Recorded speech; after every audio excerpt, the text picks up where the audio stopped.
नमस्ते दोस्तों। आज हम इस विशेष बात के लिए रूबरू हैं कि इस वक्त देश में कुछ ऐसी घटनाएं घट रही हैं, दुनिया स्तर पर भी घट रही हैं, जो कहीं ना कहीं सीधे हमारे ऊपर प्रभाव डाल रही है। और देश का विचार करने वाला जो तबका है वो बड़े उद्वेलन में है। और वो उद्वेलन इस बात का है कि कहीं ना कहीं हमारी सरकारें जो हैं वो असफलता को प्राप्त होती जा रही हैं। वो जो मसले उसके सामने आ रहे हैं देश दुनिया के, उनको प्रॉपर हल नहीं कर पा रही हैं, उन समस्याओं का जवाब नहीं दे पा रही हैं। और यूँ लग रहा है कि जैसे देश एक बहुत बड़े चौराहे पे खड़ा हो और चौराहे के आगे कौन से रास्ते बढ़ना ये दिखाई नहीं दे रहा है। और ऐसी स्थिति हमारी सरकारों के जो अक्षम नेतृत्व है उसके कारण से वो पैदा हो रही है। अभी इन दिनों में 2-3 घटनाएं घटी और वो तीनों घटनाएं बहुत ही चिंताजनक थी। एक घटना जो अभी हम रोज समाचार सुनते हैं और सुन के बड़ा दुख होता है, मणिपुर में आज इतने मर गए, आज इतने मर गए। आज का भी समाचार है 3 लोग मारे गए। अभी पिछले दिनों बृहस्पतिवार की बात है, 2-3 दिन पहले, जब मणिपुर में 3 लोग मारे गए थे और उनकी प्रतिक्रिया स्वरूप कल फिर मारे गए लोग हैं। और वो आग आज इतनी बढ़ गई कि वो मेघालय तक एंटर कर गई। मेघालय में भी थाने में जाके आगजनी का घटनाक्रम हो गया, वहाँ गाड़ियाँ जला दी गई हैं। ये सारी चीज़ें, और इनमें सबसे दुखद पहलू ये है कि इस आगजनी की बुनियाद में जो कहीं ना कहीं बात छुपी है वो अब हिंदू ईसाई एक धार्मिक उन्माद की तरफ बढ़ती जा रही है। और वो जो प्रैक्टिस हमारे यहाँ के सत्तासीन लोगों ने बनाई हुई है कि वोटों के ध्रुवीकरण की, वो खेल कहीं ना कहीं अंजाम देने की साजिश से यूँ लगता है कि फलीभूत हो रही हूँ कि लोगों को बांटो, टकराओ, आगजनियाँ करो और उससे कहीं ना कहीं वोट उनके पक्ष में आएंगे। मुझे वो घटनाएं याद आ रही हैं, आपको भी याद आती होंगी कि जब ये इसी प्रधानमंत्री नरेंद्र मोदी का राष्ट्रीय नेता के रूप में उदय होना शुरू हुआ था, उस दिन की वो घटना याद करोगे जब वो किसी मंच पे थे, वहाँ उन्होंने टोपी पहनने का मना किया था। वो टोपी पहनने का मना करना, इसका मतलब एक पूरे खिते को, एक पूरे के पूरे एक वर्ग को नकारना था, जैसे उसकी कल्चर को नकारना था, उसकी आस्थाओं को नकारना था। और कल हमने उनके ऐसे फोटोज भी देखे, जिस धर्म की वो टोपी को नकार रहे थे उसी धर्म से जुड़ी एक मज़ार पे वो चादर चढ़ा रहे थे। अब उनको लग रहा है कि चादर चढ़ाने से, उसका सम्मान करने से वोट उसके पक्ष में आ सकते हैं, तो फिर मुस्लिमों के वो उनकी मज़ार पे कहीं जाके चादर भी चढ़ा देंगे। और जब उनको लगे कि नहीं अभी इनको गाली निकालने से वोट आ सकते हैं, तो फिर वो उनको गाली निकाल के उनको दुत्कार भी देंगे, जैसे भरे मंच पे वो टोपी को नकारा। इस समय मणिपुर में भी हम ऐसा ही देख रहे हैं कि वो जो हमले हो रहे हैं वो हिंदू ईसाई का जो मैटर बनाया जा रहा है, या उसको हिंदू मुस्लिम के रूप में बीच में कभी कभी वो नुक्ता डाला जा रहा है। ये इनकी जो बड़ी बनाई प्रैक्टिस है, उस प्रैक्टिस को ये हम लोगों को मार के भी अपनी सत्ता को बचाने में सफल हो गए, तो ये बड़ी खुशियां मनाएंगे। इनको इस बात की कोई परवाह नहीं है कि इस देश के लोगों को बचाना है, उनकी जिंदगियों को बचाना है। पूरी राज्य सरकार कानून व्यवस्था बनाने में फेल हो जाए, जो बीजेपी की सरकार है। पहले हालांकि वो किस सरकार क्या कहें, वो पहले कांग्रेस के थे, जब ये सत्ता में आए इनके हाथ में पैसा आया, इनके हाथ में बड़ी एजेंसियां आई जो नेताओं को दबा सकती है, छापे मार सकती है, आईटी की, ईडी की, ये वो, तो वो इधर पलटी मार के आ गए। अब सेंटर में जब कोई और आ जाएगा तो उधर चले जाएंगे। तो इसकी उसकी सरकार का नहीं चक्कर ये कि वो जो सरकार है, और वो अगर असफल हो गई है मणिपुर की सरकार, तो वो आज सत्ता में बैठी क्यों है, उसके खिलाफ कोई कार्रवाई क्यों नहीं हो रही है। डायरेक्ट केंद्र सरकार जो बड़ी ताकतों के एकीकरण की हामी है, जो संघवाद को ठिकाने लगाती रहती है, वो अब क्यों नहीं आगे बढ़ के उस कानून व्यवस्था को बनाने की कोशिश करती है।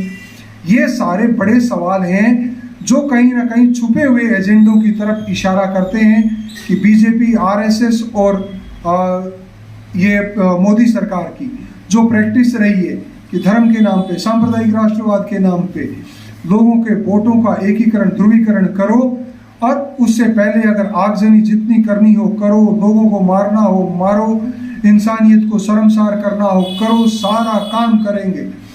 लेकिन सत्ता बची रहनी चाहिए, सिर्फ खेल उसी पे होता है और वो हो रहा है। वो ना आज सरकार बोले, ना आज सुप्रीम कोर्ट बोले, हमारी जुडिशरी भी चुप, ये भी चुप, वो भी चुप। इस सूरत में दोस्तों जिम्मेदारी हम पे आ जाती है, और इसलिए भी ज़्यादा आ जाती है कि देश से बाहर की जो ताकतें हैं वो आज बोलनी शुरू हो गई हैं कि आपके ताबे अगर ये समस्या का निस्तारण नहीं है, आप इसको नहीं कर सकते हो, आप इसमें फेल हो, तो आओ हम मदद करके इसको हल करवाते हैं। कल ही अमेरिका के राजदूत का बयान आया है देश में कि मणिपुर में शांति स्थापित करने के लिए, वहाँ व्यवस्था बनाने के लिए हम मदद करने को तैयार हैं, बशर्ते भारत सरकार इसकी इजाज़त दे।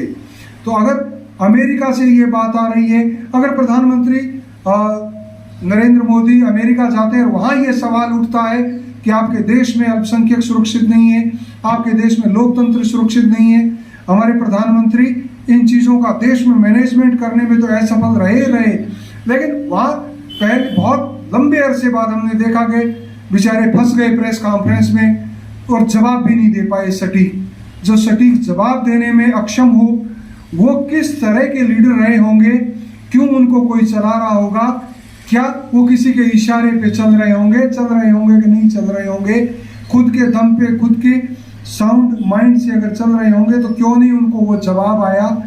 ये सारी बातें आज हम सबको सोचने की ज़रूरत है, और ये इसलिए बार बार कह रहा हूँ, इसलिए ज़्यादा है कि सरकार के इदारे पे नहीं सोची जा रही, जुडिशरी के इदारे पे नहीं सोची जा रही, मीडिया के इदारे पे नहीं सोची जा रही, जो इंटेलेक्चुअल्स हैं, जो ओपिनियन मेकर हैं देश के, उनकी तरफ से ऐसी कोई बातें नहीं आ रही हैं। जिनको शाश्वत विपक्ष होना चाहिए वो कहीं न कहीं सरकारों के चाटुकार होते नजर आ रहे हैं। विपक्ष के नासमझ लीडरों की तरफ से भी जो आरएसएस या बीजेपी की लाइन के हामी उनके वक्तव्य आ रहे हैं, वो डराते हैं कि सब लोग जैसे सत्ता के आगे नतमस्तक हो गए हों।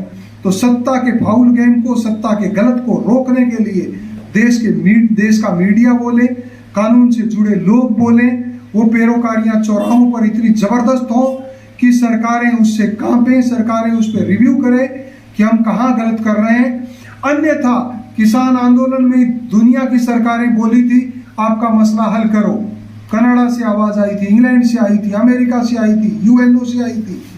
आज भी मणिपुर की जो ये हिंसा हुई है, इसमें अमेरिका की आवाज आनी शुरू हो गई, कल दूसरे देश की, तीसरे देश की, चौथे देश की आएगी। और ये आवाजें अगर इसी तरह से आएंगी तो ये साबित हो रहा है लगातार कि हमारी सरकार असफल है। ये स्पेशली केंद्र की मोदी सरकार के लिए कहा जा रहा है कि वो सरकार फेल है, मणिपुर की सरकार फेल है। वो सारी सरकारें उस चीज़ में तो फैल ही रही हैं कि देश की धन संपदा को, प्रकृति के दिए नजरानों को बराबरी भरा बंटवारा, देश में जिंदगी के विकास करने के लिए जो मौके हैं उनका को हासिल करने का बराबरी भरा बंटवारा, वो सारी चीज़ें करने में तो नाकाम रही, लेकिन ये चीज़ें भी करने में नाकाम रही। और एक अलग तरह के खेल खेले जा रहे हैं, अलग तरह के कानून देश में इम्प्लीमेंट किए इस तरह से जा रहे हैं कि लगे तो ये कि जैसे डेमोक्रेसी के लिए काम हो रहा हो, लेकिन एक्चुअल में डेमोक्रेसी का कत्ल करने के लिए काम हो रहा हो। आंख फोड़ी जा रही हो और कहा जा रहे हो कि नहीं हम तो घी पिला रहे हैं। तो घी आंख फोड़ के और कहना घी पिला रहे हैं, वो कतई न्याय संगत नहीं, कतई लॉजिकल नहीं। इसलिए आपसे हम हाथ जोड़ के निवेदन कर रहे हैं, देश के मीडिया से, देश के कानून से जुड़े लोगों से, अधिवक्ताओं से, कानूनी बुद्धिजीवियों से, सामान्य बुद्धिजीवियों से, सामाजिक इंटेलेक्चुअल से, एक्टिविस्ट से, राजनीतिक विचारकों से, सबसे, और जो राज की राजनीति करते हैं, जो सत्ता की राजनीति करते हैं, उनसे भी कि इस वक्त अपने अपने संकुचित दायरे सब लोग छोड़ो और उन दायरों से ऊपर उठकर देश को बचाने की बात, मानवता को बचाने की बात, प्राकृतिक न्याय को बचाने की बात, और सबसे पहले मरते हुए इंसान को जिंदा रखने की बात हम सब प्राथमिकता पे ले आए तो निश्चित ही ये समस्याएं हल की तरफ जाएंगी। अन्यथा हम सरकारों की जय जयकार करते रहेंगे। सरकारें बड़े बड़े पैसे लगा के ये इस तरह के विज्ञापन करोड़ों रुपए के जारी करती रहेगी। ये सरकार चाहे इस पार्टी की हो, चाहे उस पार्टी की हो, उस पार्टी वाले ने भी कर रखे थे। अभी ये एक दूसरी पार्टी की सरकार है, ये उसने कर रखा है। ये